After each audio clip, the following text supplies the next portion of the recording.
You're listening to the No Labels, No Limits podcast with best-selling author Sarah Box, where you get the inside scoop on the steps action takers and decision makers take to align their purpose to their principles and achieve their goals in business and life. We focus on the mantra, no labels, no limits, no excuses. And now, without further ado, please welcome your commanding coach with plenty of chutzpah and heart, Sarah Box. Hey there, No Labels, No Limits podcast listeners. I want to grab just a couple of minutes before we start today's podcast and let you know about a new membership community that's opening up. It's called the Sandbox. Now, the Sandbox was explicitly designed so that folks like you who have big dreams and goals, who are working on busting through limiting labels and beliefs, who are overcoming challenges, have a place to come, to be encouraged, to get tips and tools, to meet other people and share ideas, and just relax. So as a member, you're going to have exclusive access to an extensive library of training, tools, and resources that have been meticulously crafted over the years. But that's not all. You are actually in the driver's seat, so you can help shape the direction of the content and the Sandbox. So what's actually in the Sandbox? Well, there will be expert sessions that will be tailored to your needs with a focus on the questions that come from our community. There are group learning sessions, live trainings, Q&A sessions, and we will be sharing inspiring membership success stories. You will have an opportunity to learn and grow alongside fellow Sandbox community members. If you need guidance or support, our online forum is going to be the perfect space to engage with other members, ask questions, find motivation, and share your success with the Sandbox community. We are committed to your success, and that's why we're offering monthly challenges and support check-ins, ensuring you're always on track. So click the link below and put your name either on the waiting list or sign up today for the Sandbox community, and we'll see you there where the dreams will be unleashed and you will start making rapid progress. Hey there, No Labels, No Limits podcast listeners. Welcome back. I'm Sarah Box, your host of the No Labels, No Limits podcast, where we are on a mission to help individuals, teams, and organizations, especially nonprofits, to think outside the box, move beyond limiting labels and beliefs, and create profound impact in the lives of those they serve. And we do this by sharing accomplished and inspiring guests with you every week on this show. And usually those folks have overcome their own challenges and limiting labels or beliefs to pursue and accomplish personal and professional goals.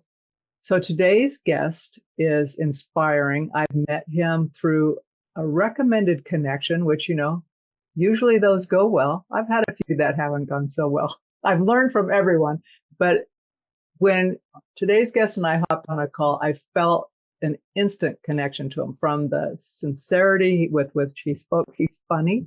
He's super smart. So let me tell you a little bit about our guest. Dr. Brandon Harris is a researcher, educator, and diversity and equity and inclusion professional. And he's all about achieving success through culturally competent team building strategies backed by his research and educational expertise.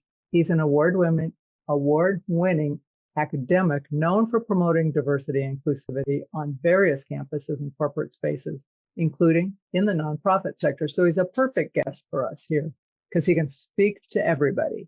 But what really, truly sets him apart is he has this passion for showing how research methods can be life-changing and empowering, especially empowering underrepresented students and faculty in higher education and business to turn their passions into their paycheck, which I love because it's always nice when we can do our passion and get compensated for it.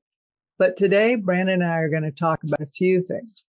I want to talk about research as a resource because oftentimes people don't think of it as a resource. Or if you're like me and you like to do research, but you're not really sure the best way to package it, it can start getting overwhelming.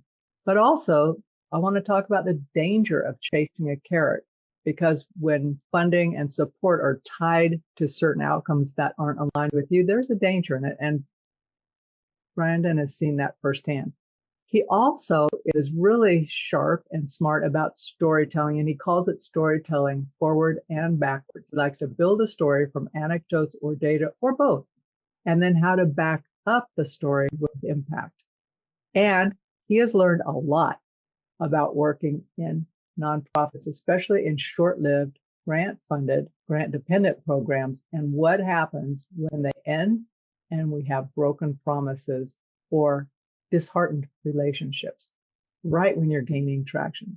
So anyway, there's that and other things we'll talk about, but I know from my initial chat with Brandon, we may go somewhere entirely different.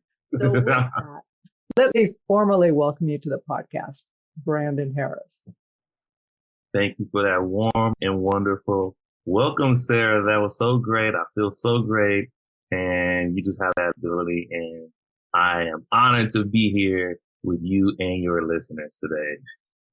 Sweet. Well, I have a bunch of questions, but I'm just going to start slow. So one thing that you noted and you shared with me before we went on, which is brand new to me, is you have this word that you use that would really piqued my interest. And I'm going to try to enunciate it so people don't go, what did she say? But you say that you identify flame fanners. So flame fanners. Flame fanners. I love that concept. So share with us, what is that and what do you mean by that? All right. So,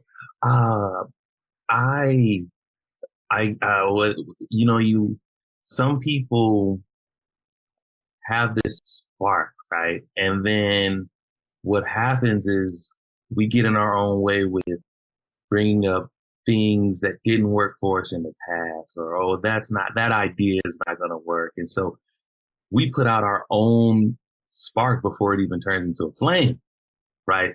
But sometimes we can move past our limiting beliefs about ourselves. And then we create this baby flame of whatever idea or whatever venture that we want to do for. But then we get around the wrong people and they don't fan your flame. They could be people that are projecting their own beliefs about themselves onto you. Well, you come from this family and we're come from the same place, so that's not going to work for you. Or well, I'm happy that you made it this far and I'll help you out, but you can't be better than me. So you get those, it comes in so many different unfortunate, shapes and forms. But when you find the right fan flamers, you're going to grow. You're going to, be a force that people can't ignore because you're hot. It's going to be hot in here. And then, so you got to get you around the fan flamers. Go, that connects to this thing that I say, go where you're celebrated, not where you're tolerated. Ooh, I like it. I like it. I know. I was talking to someone the other day and they said something, but it was so contrary to who I am. And so I didn't take it personal, but I turned around and said, well, clearly you're not talking to my fans because you'll never hear that about me from them, right? It's like, I'm not whatever that was. But I just thought, you know me. Yep. They were not a flame fanner. Nope. I think they came to douse it a bit. So, yeah. Down on the dousers. And then it's a play on words because it's like your fans, right? Or who's your fan, your group of people? They're the fanners. They're fanning your flame. So they can be unexpected folks, right? Not the folks who go, oh, I guess I could guess who's Brandon's flame fanners, right? Yeah. But I could be wrong, right? Because they come from all different places. Yeah.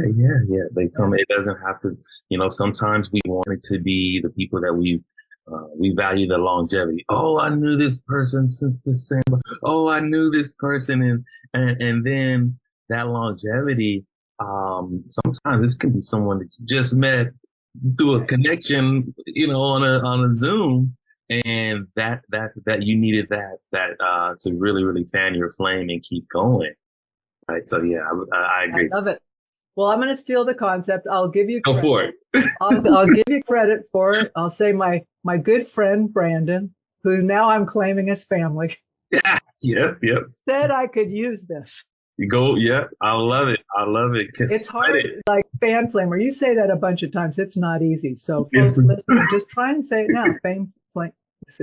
You can get yeah. caught up in it. It, Okay. So, one other funny thing that you shared was that you attended your doctoral commencement, right? But you were already a doctoral level faculty member yes. at the time. So you were like in this quandary. Do I show up as a student or as faculty? But you never said what you chose. What happened? I end up, I couldn't sit with uh, I, I wanted to, so this is a sticky one because, you know, you go through your program and your cohort with your people, the people that you had to, drive through traffic to get to class and night classes. You go to dinner with on the dinner break, and you can't just like go and sit with the faculty at the end of all that. You know, and the, those I had to go with my true fan flamers, right? And my flame fanners. You know See, what I mean? It's hard. and so I definitely, you know, sharing those seats and rubbing those shoulders with my students and classmates and colleagues that I connected with through all that hard work. But yeah, because of the pandemic, we didn't have a commencement, a traditional one. And so when I got hired, to teach, in the fall, we were invited to everybody class of the next year. Everyone, they combined their graduations, but I was already a doctoral level professor teaching at a doctoral level, and so it was just kind of interesting. But I got hooded by my mentor, Dr. Dean Joe Curry, and that was a good moment to have. That's a sweet. That's funny. It's like when you're older, like they have, when you have big families, they have the little kids table for holidays and then the big people's table, right? So, but you've now grown up, you're older, so you're old enough to be, but it's like, yeah, but all your siblings, it's like, It's fun over there. It's not awkward over there. I don't have to be like, so hi, what's going on for the fall? And yes, I'll get that data to you. Like I can just go to where I was more comfortable and can say funny stuff, and then it's like, oh, you got that joke. Okay, cool. Because those So, what have you always been a research kind of guy? What led you to where you are today? so I would say I was always that um the person that had all that the Jeopardy information for no reason. You just got some. That's good to know, but Brandon, what are we doing with that? Like, why do you know that type of guy? And so I would be the friend in the friend group that would be correcting people and stuff, and they would just look at me like, stop, we're just trying to have fun. You totally went all academic and this was like in middle school. I remember one time correcting my older cousin, uh, because she was, we were talking about cleaning your ears, and I was like, actually, naturally, we create, we secrete the liquids that protect our eardrum. So you don't want to clean it too much. And then they're like, that's nonsense. That's just nasty. You need to go clean your ear. So it would be stuff like that where I was always into information, but I had to wheel it back because I started to become annoying, and I didn't want to be That guy. Yeah, I don't want to be like, no, don't call him. He's about to he's gonna break out all this useless information. So, I just, that's what just popped in my head when you asked me the question. Since like middle school, I would always, and so I tried to avoid being the know-it-all, and then I developed this coping mechanism personality where I would just kind of like be a chameleon, and that would became damaging because um, someone that was always around me would notice that you start to shift around certain groups. I don't like that, Brandon. Like you need to be anchored in one why, and then relate to people, but don't turn into like Mystique from X-Men and like and or don't shrink yourself for people, or don't do that. So because I wanted to be likable or be easygoing, don't make too many ripples. I grew up where I needed to do that. It was like a survival thing, kind of, right? And and then as I grew and as I developed as a young adult and as the adult that what you see is what you get now, I realized that it's good to be anchored in some core morals and core values. And you know what? Some people are not your people, and that's okay. That would be such a great message to get when we were kids, right? Some people are not your people. It's almost that thing like we're supposed to be in any group, be okay. I mean, you can function in them. I'm not saying avoid groups. I'm just saying that you can go, you can talk with people, you can enjoy their time, and you can leave. And you don't have to make them like you, right? Because what you were talking about, that whole like dimming your own light, just so that you wouldn't cause ripples, you wouldn't make other people feel stupid, right? You clearly have a lot of information. Some people take that like, what, are you trying to show me up? It's like, no, I'm just wanting you not to be ignorant. I just don't want you to like rupture your, or I don't want you to do, because this. So yeah, and now it's comfort in just being someone that you own who you are, and going back to your going where you're that story though, were some limiting beliefs on your part, right? Like if you are who you are, there's going to be trouble, right? Yeah, you'll create tension, whatever the message were for you. So, but what did you do to start challenging that? How did you get to where you are today, I guess is what I'm asking. Yeah, so what I did was I decided to focus on, because no one's perfect, and I'm not, there's certain areas that are strengths and weaknesses. I decided to focus on the perfect parts of my past, or perfect parts of me, to inspire my drive towards my future perfection. And so I decided to just magnify and put a magnifying glass on the things that worked for me, rather than the things that that I needed to um,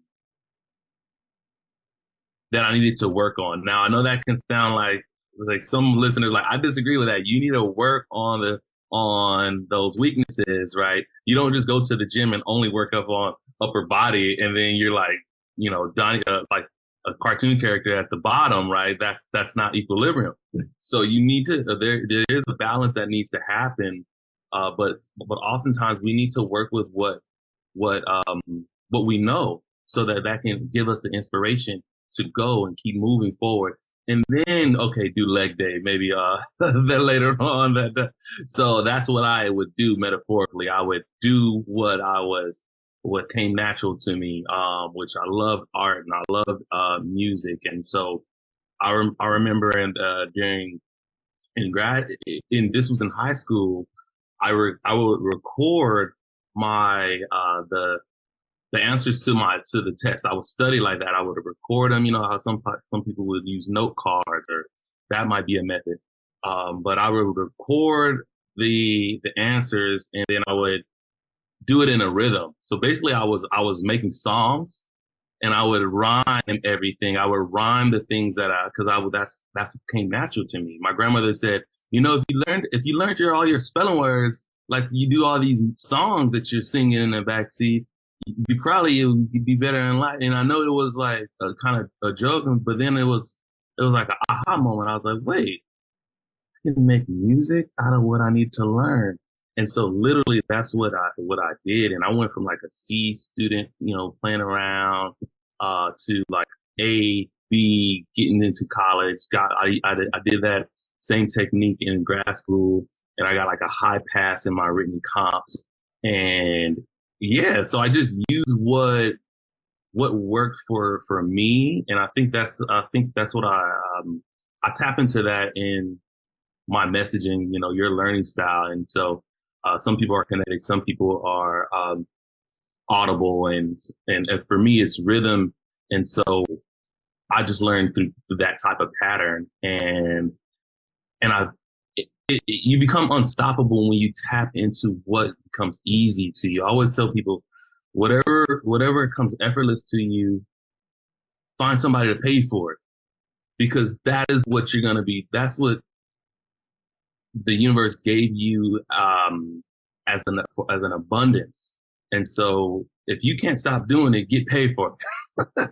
Well, I knew that I wasn't going to become a rapper. I wasn't going to become I wasn't going to win any Grammys or anything. I tried, but that's another podcast. But, I knew that if I can combine what I love in the arts with the academic side of things, I would niche myself and be this fun, loving, energetic, captivated educator and researcher that can inspire someone else. And so that's how I got to where I am today. Just embracing not being a cookie cutter about how to do it traditionally, but taking what I love and making it work for what I need to do. Yeah, I love that. Well, it's so freeing when you're just being you, but you take advantage of how being you can help yourself and others. And it's so funny. How do we teach kids their ABCs? We sing them, right? I mean, I'm going, and they say, yeah, it gets imprinted in your head. And then they think these three letters are a group of letters are one letter, elemental.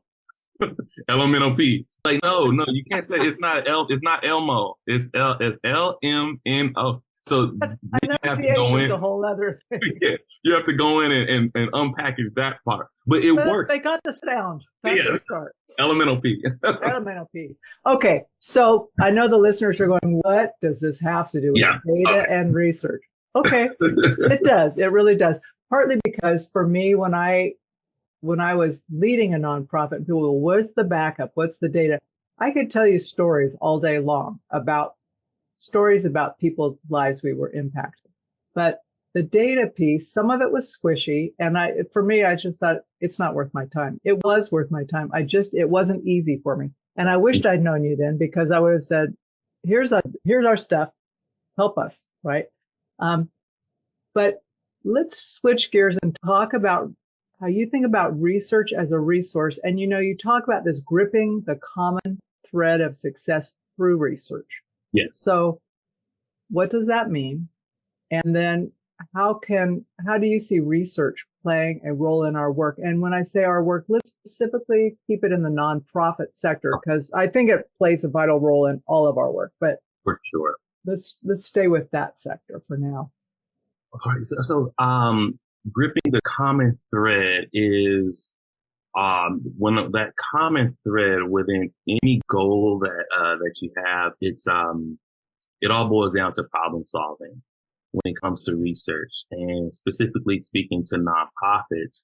A lot of time our work in nonprofits, it is connected to identifying, unmet needs and issues and problems, and applying the appropriate approach towards solving that, or providing that, or creating awareness to the people that are holding tight to their pocketbooks, right? And so, and the common thread of success is that step, that identifying the problem, identifying the solution, the proposed solution, and then implementing that.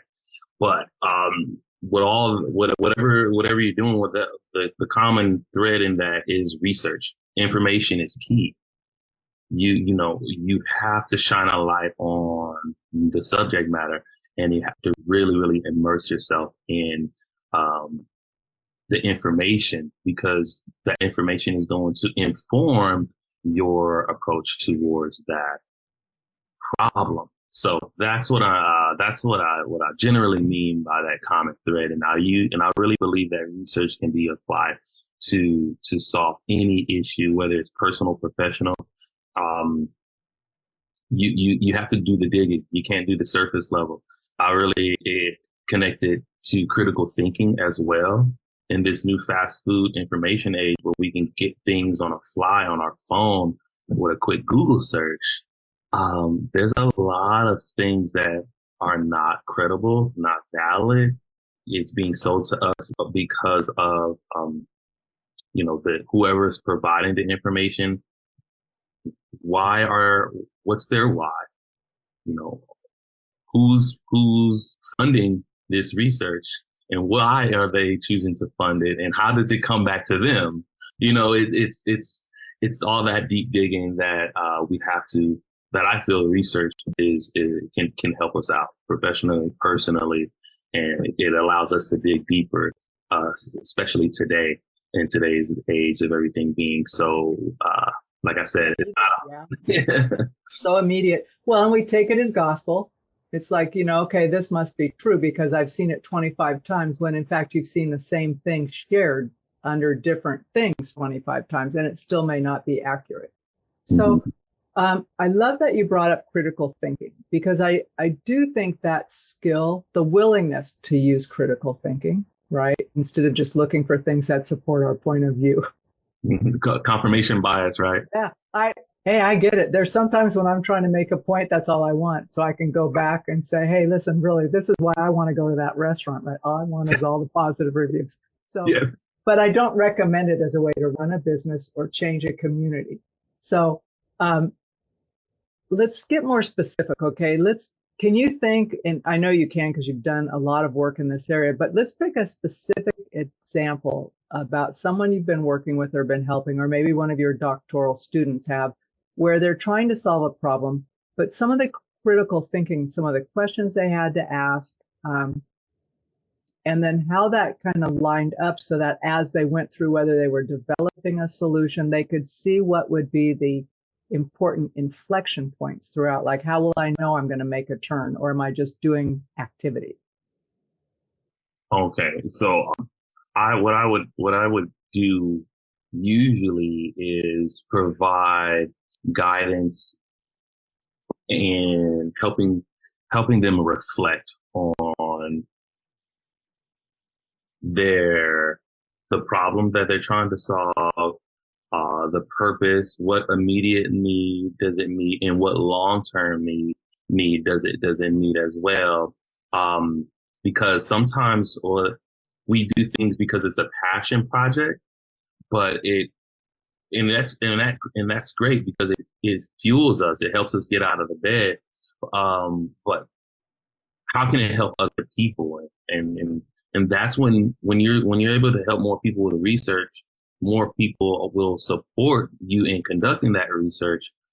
More people will support you in solving that problem. And so I implement various reflective checkpoints in a student's research and a team member's research, whether I'm working with nonprofits and we're going to assess departments and their department culture to see if they're supportive to their staff, right?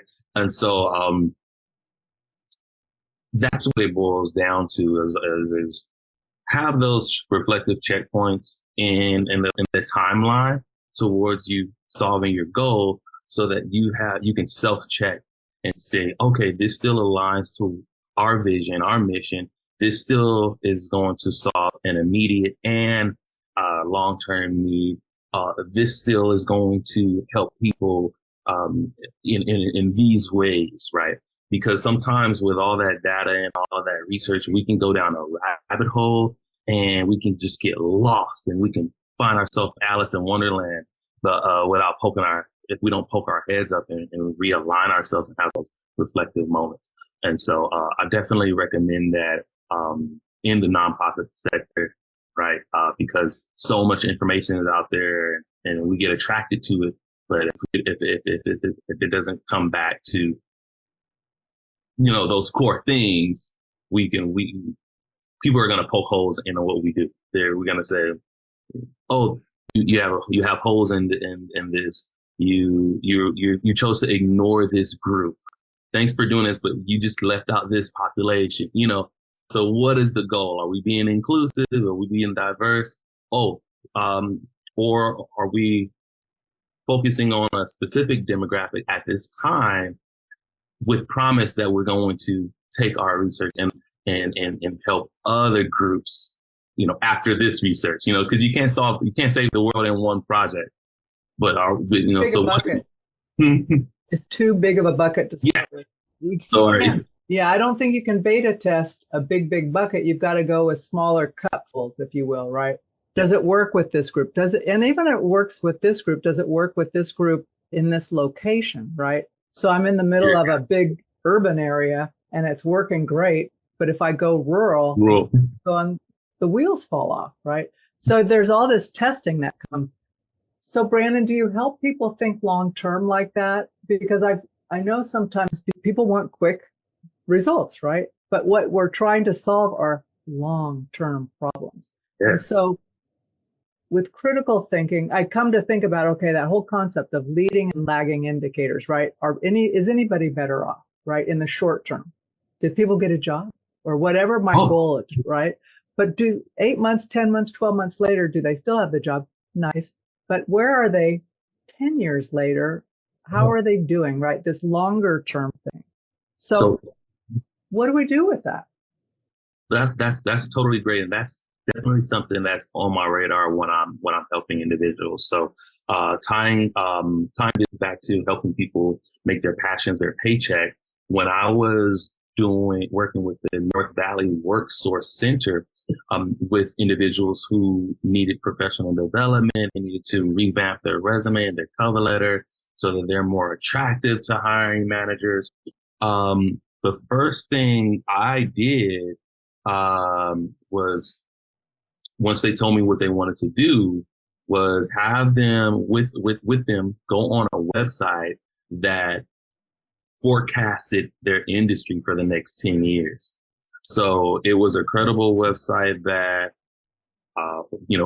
informed by research that compiled data that let us know if their industry is going to be on the incline or the decline in the next 10 years. Now, sometimes that information was disheartening for the participants in that program. They were like, oh, man, well, I've been doing this whole thing. This is where most of my experience lie. And you're going to tell me that research says that it's not going to be lucrative later on. And I'm just like, no, don't get mad at me.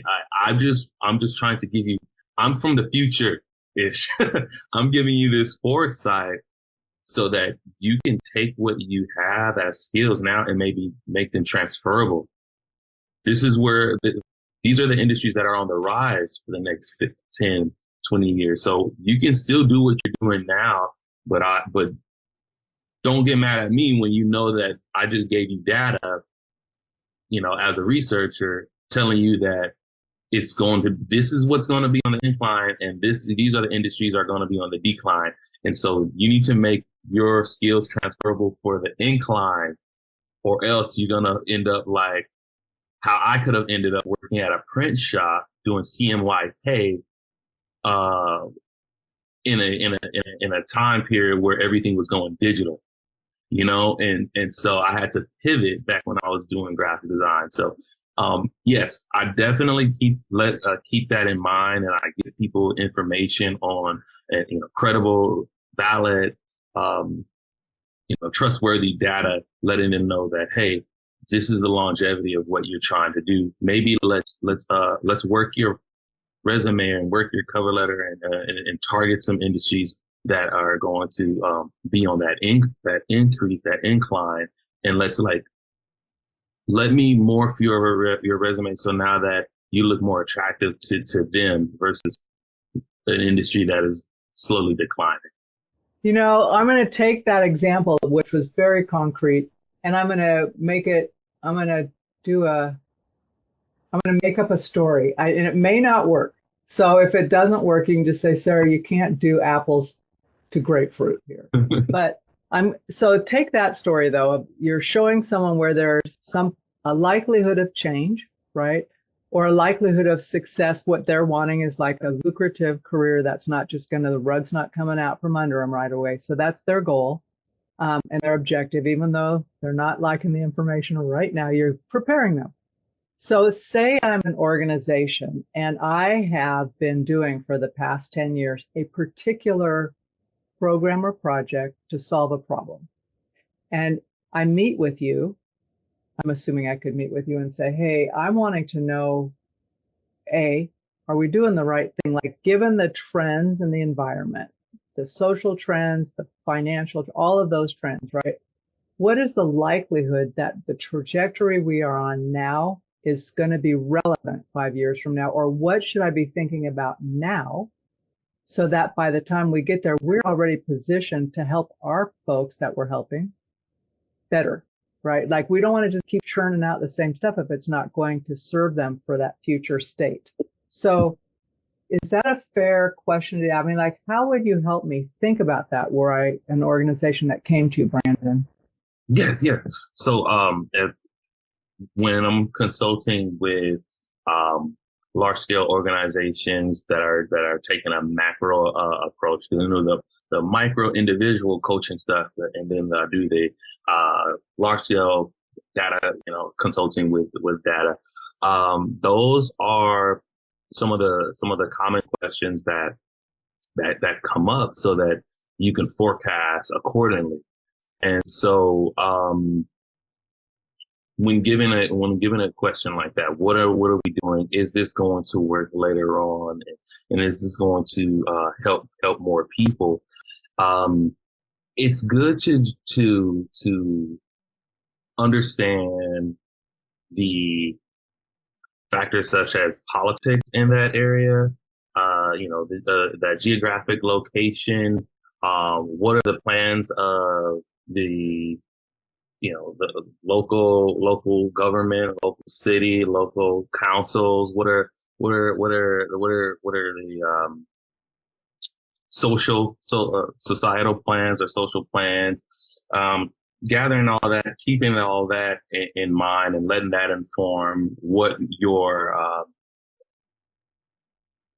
what are the people that are you going to help? What are they going? What are their goals and what their goals are? So it's a bunch of goal matching. The people that you're serving, what are their goals? Put that in a cup. Where they're going to live or where they want to go with their gifts, and when they achieve that goal, how does the local government support that or support them? There's those variables or those factors to consider as well. Similar to the one-on-one coaching that I do, where I just simply take them to a website and show them, these are the industries that are on the incline. The same thing goes at a macro level with a large scale company. These are the companies. These are the people. And what are they paying attention to? They may be paying attention to more how AI is impacting the norms of our day to day, right? And so take a week to maybe focus on that. What are the projections when it comes to AI? How is that going to impact you as a person that helps other people solve needs and through your nonprofit, right? Gather that information and make some shifts, make some morphs, and make sure that you are future proof when it comes to, let's specifically look at AI, right? Make sure that you're future proof when it comes to how that new and current resource, should I say, AI. Some people don't like to call it a resource. Some people are afraid of it. It's a resource, like it or lump it. It's a tool. Yeah, a tool. What you think about it is your opinion. That's fine. Yes. But it exists, and it's a tool. Yes, yes. So that tool, and like other tools, and like other things that make our lives easier, how can we use that, right? So I think that's one of the hot topic factors that comes into play today. How we're going to use that tool, and so I would coach them and consult in an area where they're considering that, and that help them answer the questions. Are we doing this stuff the right way? Are we going to solve better problems in the future, considering those norms and realities? That's super helpful. Also, I think when you do that, it's almost like it's a tiered level of questioning, right? So how does I'm saying our being the organization, what's our environment going to be like? So are we even going to be functioning in the way we are, right? Are we going to be able to work the way we do? Or will we have, that's what, I mean, think about the pandemic. 1 month people, are operating one way, and then on a dime, everything shifts, right? So we didn't have a long lead time to say, what will work look like? It's like, get it figured out. We've got work to do, right? And I got to say, the nonprofits pivoted really fast, and some of them suffered from it because they just, basically they cranked out hours and hours and hours because they didn't want to let people down. We didn't foresee that coming, or if we saw it, we didn't pay attention. That just positive thinking is like, oh well, when's the last time a pandemic came through? Well, 1918. No, we're good. We'll take our chances, right? So Yeah. I'm not being glib about it, but Yeah. I don't. I mean, I've done a lot of strategic planning. Honestly have to say, I don't think we ever consider what happens if the whole economy shuts down. Now, I do think it's something to think about. Also, recently, it's like what happens when wildfires don't let you help the people you're there to serve, right? So you and I are both on the West Coast right now. Both of those are realities. So, Yes. At any rate, I'm wondering also, though, with that thinking, I'm pretending, okay, I am the executive director or I'm responsible for something in a nonprofit. Those are big questions, and they're not like so big I can't think about them, but they're not questions you think about in a vacuum, right? You need to get information, but you also need to have conversations with people to help make meaning out of it, right? Because you and I could look at the same data and I could say, well, I think it means this. And you can say, well, but here would be the impact over here because we come from different points of view. So how can a group do that? I know. And when it comes to planning and data, people go, I want to make decisions. I don't want to get into it, right? But I'm saying you really need to think about, what does this mean to you all? Yeah. So, but how can you help us slow down and take the time to consider both the short and long-term consequences of our decisions based on data? And when does data not apply? Ooh, that's a good one. That's a good one. So one of the things that I love in data is identifying trends. So when we look at either pandemics or geographic disasters such as wildfires, if you zoom out far enough, you start to you can see different trends, and so you can almost studies show when it comes to something like natural disasters, they seem to land on a every 10-year mark. Now, listeners, go. You can do a fact check on that, and just try your own zoom out. And go on. You can go simply on Google Scholar if you don't have access to a university database. But for the most part, everything has an ebb and a flow, right? And so what that tells you is, I think I need to get ready for. I don't want to be the grasshopper playing around all summer, right? I'm gonna use that metaphor when I know winter's coming, because I can see trends now. I'm willing to zoom out, look at it from a macro perspective. How often do problems occur, right? And so I wanted to speak to that. When it comes to making the data matter to people, because we can, like you just said, Sarah, we can look at the same data set and the same percentages, but based on our socialization and our perspectives and our feelings, we can interpret that information differently.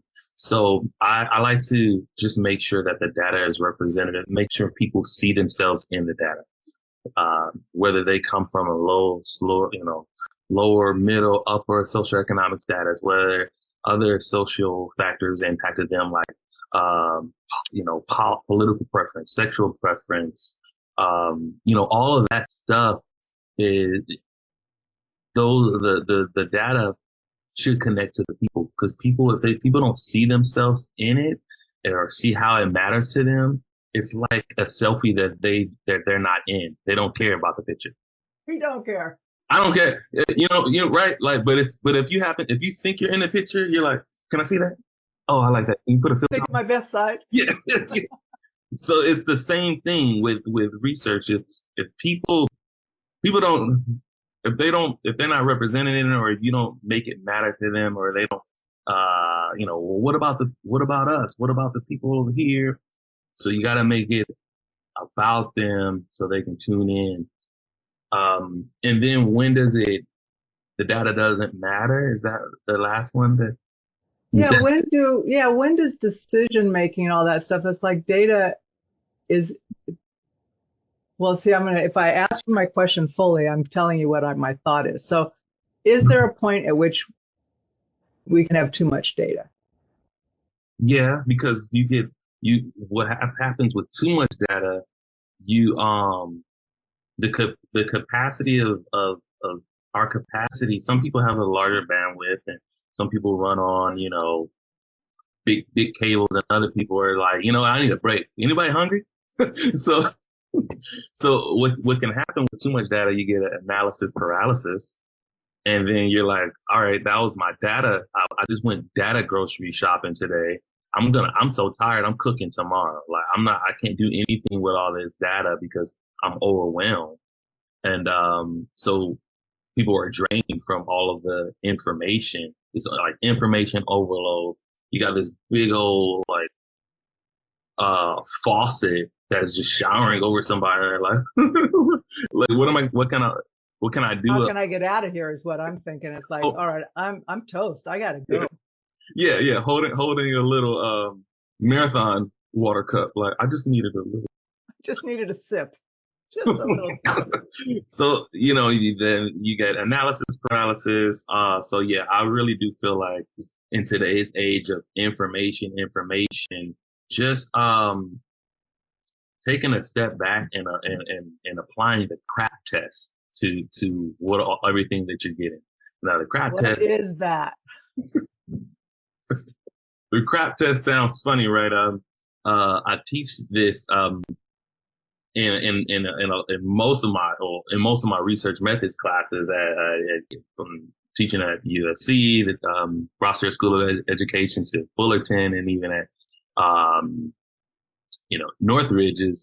It's an acronym. It stands for, if you ever get too much information, apply this to the crap test. It's an acronym for, is it credible? Is it reliable? Is it accurate? Right? It's two A's in it. The next one is the authority. Where is it? Who authorized this? Where does it come from? And then the P for believe it is the period. Is it periodical? Is it recent? Is it what time? Is it regularly updated, right? Or am I looking back at 50 years ago? Is it is for it a problem outdated? for today? Exactly. Is it too outdated? Is it because of the time it was published? Is it now no longer applicable to what our norm is today? Right. And I always let people know, but don't shy away from the outdated stuff, because sometimes history repeats itself. Right. So, Often. Yeah, often. And well, so, when you're saying you zoom out and look at trends, right? Decade trend, all that stuff. If we're not going back, all we're thinking is recent history. It's like we could be missing an important point. Yes. So just to put the crap test on stuff, and I feel like, that can be used in nonprofit scene. It doesn't have to just live inside of academia. But it's so much crap out there that you got to apply the crap. I like test. it. It's memorable. Very memorable, Brandon. Okay, so I just want to, as we're coming into the ending stretch of our interview, I do want to get more precise. So I think about working with nonprofits who are specifically trying to tell their story, right? They go for grants, they go for funding. We're coming up right now. We're recording this in the summer, but before long, we'll be in the last quarter of the year. And there's this big push for donors, right? And people want to know, if I gave you money before, what have you done with it? And this is a constant, and your fire hose kind of thing was or your big water flood thing was a reminder of this. We can flood people with information, but it leaves them saying, so what, right? So, or I can say, I don't have any, like, I don't have numbers. I don't know, but I can tell you a story. So help me pretend I'm a nonprofit. I'm not a huge university. I'm not that big. We are maybe a $500,000 budget nonprofit. So we're just out of the small size. How can I tell a story using credible data and information that impels and invites people to not only get behind our work, but to support us financially or through other resources? How do we take data and make it meaningful and interesting? Because I know that you're an artist at heart, right? You already talked about singing stuff and bringing the story forth. So how can we do that, Brandon? Because I think that's a common question. Yeah. No, so you want to do that,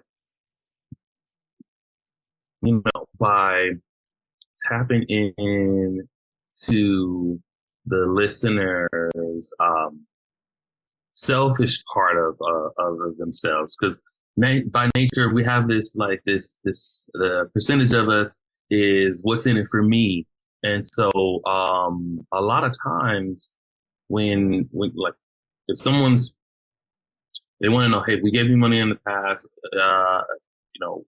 you've done with that, you've accomplished the goals that were outlined in that proposal. That's great. You propose that you're going to maybe how are you what percentage you're going to increase the outcomes if we increase our out funds. And so a lot of times it does take a balance of the quantity. You only quantify, because numbers move the dollar number, right? And so people are going to be naturally connected to that.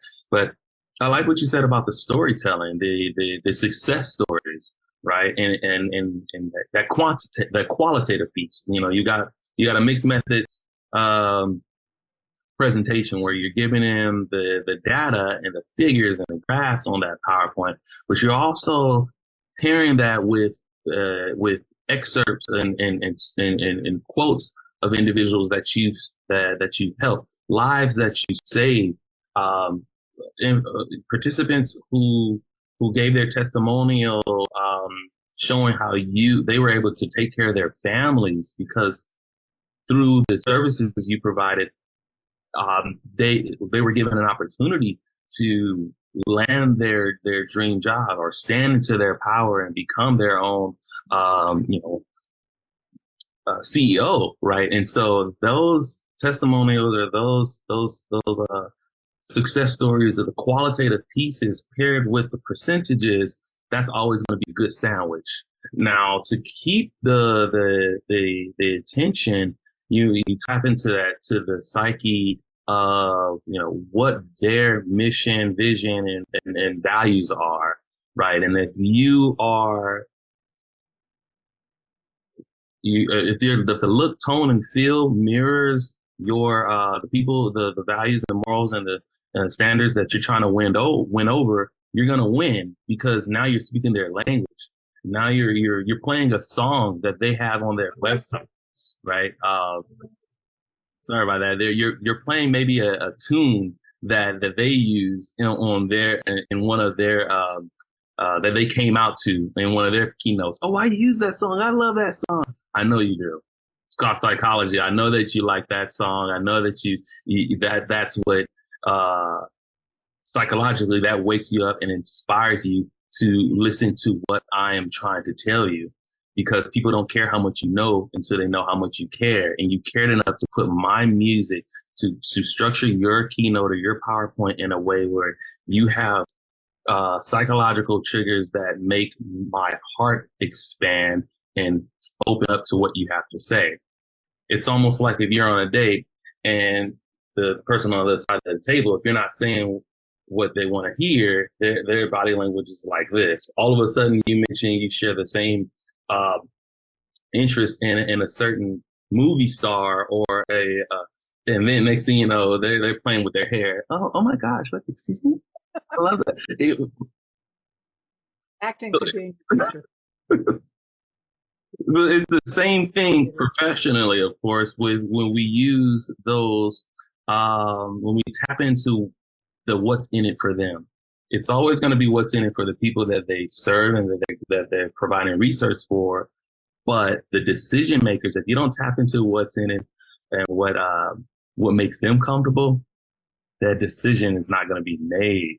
Right. And so I feel like that is something that we need to keep in mind. And so that's how I would structure a presentation. The look, the tone and feel, anchored in what their beliefs are. But I have to share that too, because as I come back to the opening of our podcast, I used to be a chameleon. That's damaging. I want to I'd rather connect with what's at your core so that I'm most authentic, instead of trying to put on a face that you need to see so that you can help me. No, we want to connect authentically. And then that's what I would put into it, paired with the percentages and the people stories. So that was a lot. Talking about that. Well, Brendan, that whole authenticity thing, this is where and I mentioned in the intro that the whole thing, we can chase dollars in the wrong place. So that's us. So using that, like, that's me as an organization putting on a face. I just want your dollars. It's almost a fit with our mission, right? But not quite. So I'm stretching what we do to fit because I need the dollars, right? So now I'm kind of in this one down position. I already know I'm not being honest with you, right? But if I've really done my homework, I can walk in and say, here's our proposal. This fits with your mission, right? This is why you will love funding us. This is what we can do. I don't have to hide who we are, right? And I don't have to hide that we don't know everything either. There's no way we can know everything, right? The environment changes. People are people. And if we're working with people, we can't predict them all the time. We can give some best ideas. So that, I think that point about, like you said, like not being a chameleon and not being real, it's on us then when we're going for dollars or we're pitching or marketing or sharing our stuff with other people, to be real about it, to know who we are a fit for and who we are not a fit for, and be brave about it. Because I do know people say, well, I'm going to apply to this funder, but I don't think I don't know that they'll fund me. And then if you dig into it, why? Well, because they really want this. And I'm thinking, then just start building a relationship. Don't ask for money, right? You already know you're not a fit. Don't take their time, but let them know what you're up to. So it's that whole thing about being real and not being ashamed that you're not, quote unquote, ready yet for what they need, but other people you will be a perfect match for. And I love what you said about not being a chameleon around that. I love that, Sarah. That I just lit up, because in what you said, I feel that myself and the listeners can now remember that. Show people who you really are, because if you're not really for them, at least they can connect you to the people who really need you. Yeah. Right? And how can they fan your flame if they don't even know what your flame is? Yes. They're like, I don't know what that is, but it's almost like the family members who are like clapping you along and they didn't even read your bio. They just love you because they trust you're going in the right direction. Yeah, right. And so, but they're just they just have blindfolds on, fanning the flame, like, go for it. But yeah, I love that, because when you give people what you do, what you stand for, it might not be for them, but the way the world works, upon recommendation, right? How we're connecting is that you show people who you really are. It might not be what they need, but they can connect you with people that really need you. And so, and that's just some great stuff, and that really hit me, and it kind of connects to what the in the podcast that you did with Miriam and Ray. I like the empathy piece, right? So the message. So this was with Raymond Kent and Miriam Morgan, yeah. Yep. And they were, what was the topic of their podcast? Do you remember? Yeah, it was aligning your mission with aligning your mission and vision. That was the name of it. Yep. Yeah. And having that alignment with yourself, you can see, you can go for the grants, you can go for the funders that mirror your why. And that harmony is going to be advantageous for everyone, yourself, the people that you're trying to help, and it just builds that and it grows, and that's contagious. And I love that. I love the title, and also love that the message regarding empathy and how art can allow you to see things from different people's perspectives. Whether when speaking in film, when you play different roles, when you play different characters, you're becoming that character and you're saying, wow, this is life for them. I feel like if we become the people that we're trying to serve, like really, think about life from their perspective. What time do they get home? What imagine yourself doing and working with only this limited amount of income. And if we start to, because the mind doesn't know the difference. That's why people cry when they watch movies. You're feeling like you're really connected to that person. You're not talking about the guy with the boom mic or somebody about to say cut. No, you're crying because you put yourself. So the mind doesn't know the difference. When we empathize with the people that you're trying to help, I feel like you truly connect with them, and you're able to go that extra mile for the people that you want to serve. And so I really connected with that when Miriam said that in that podcast that you had with them. They're great. Yeah. They're a great team. And I learn a lot from talking with them. I talked to them a couple of different times, and then some of the stuff we couldn't put on the podcast just because they said, don't put that out there right now.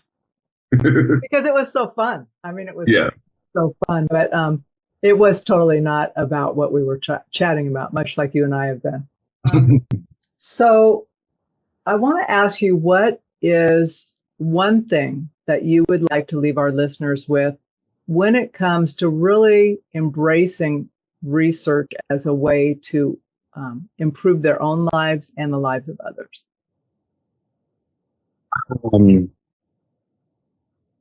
I would say do not be afraid of contrasting information, information that may challenge your norms, your foundational upbringings or beliefs, right? Because research can be very revealing to us, and it can really put a mirror in front of us. And because in today's age, we kind of gravitate towards the confirmation bias, but we really want to keep an open mind, right? Where we might not agree with everything, but the key is to understand each other, right?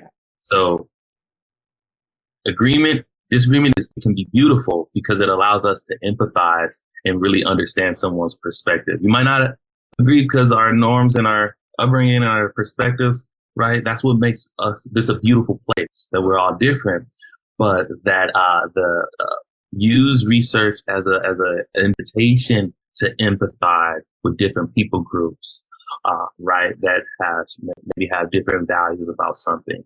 And then just, cause understanding is much more valuable than the information. Just having information is like having, a library and not doing anything with it. So pretty books. Have you read any of them? Yeah. So I would say that, like, don't fear research. Don't fear education. And don't fear people who aren't like you. I mean, I was recommended to listen to this one guy, and I thought, I don't want to listen to him. Really, my husband goes, no, I think you'd like him. I said, I don't want to listen to him. I don't think I'm pushing back. And so he lets it go for 6 or 8 months. And this guy's on TV, and he's actually he's doing some work. And he goes, hey, what do you think about this? I didn't know who I was watching because I had refused to pay attention before. I didn't know anything about it. I didn't even know what the setting was. But I loved how he asked questions. Like, they were so thoughtful and not antagonizing, not leading, but they just got to the heart of the matter. And I said, who is this guy? And I listened for 10 or 15 minutes, and he said, that's the guy I thought you should be listening to. I thought you might enjoy him, right? Lesson on me, right? And honestly, I have continued to pay attention to him because he always comes at things from, he'll take the thing, he goes, and don't assume everything you know is all there is to know. Ask, what else? What don't I know, right? And I love that. So it's like, be open. Yeah, that's beautiful. Yeah, definitely. Just keeping that open mind, right? And when I say find your flame fanners or go where you're celebrated, not where you're tolerated, don't use that as a reason to go and run to a safe haven or under a canopy where you're ignoring everyone else. Right. Well, no, I just want to live in my rose tinted lenses and oh my gosh, what is that smell? Like,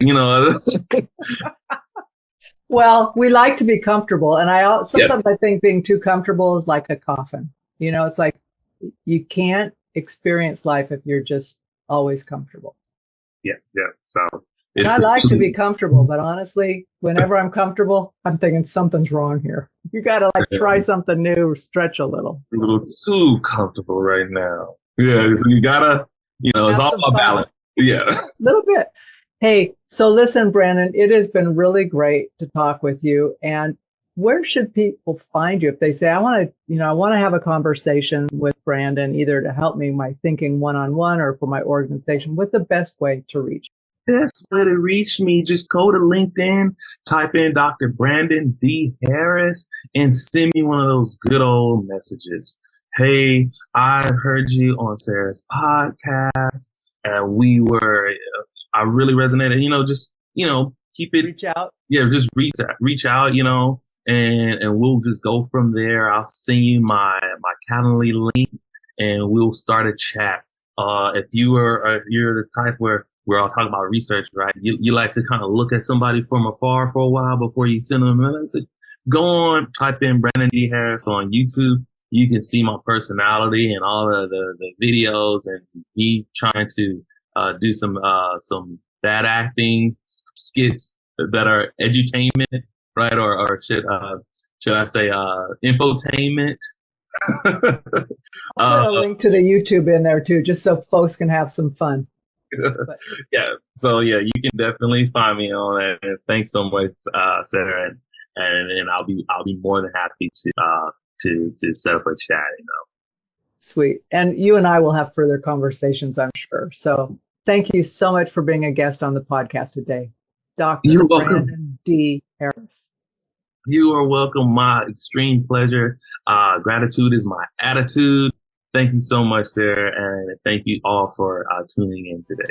You've been listening to the No Labels, No Limits podcast with best-selling author, change agent, and strategic vision coach, Sarah Box. You can grab the show notes and find out how to work with Sarah at sarahbox.com/No Labels, No Limits podcast. We'd love this podcast to reach as many people as possible. So please remember to rate, leave a 5-star review, and share the podcast with someone you think would get value from this conversation. Until next time, keep taking those daily action steps to align your purpose to your principles and achieve your goals in business and life.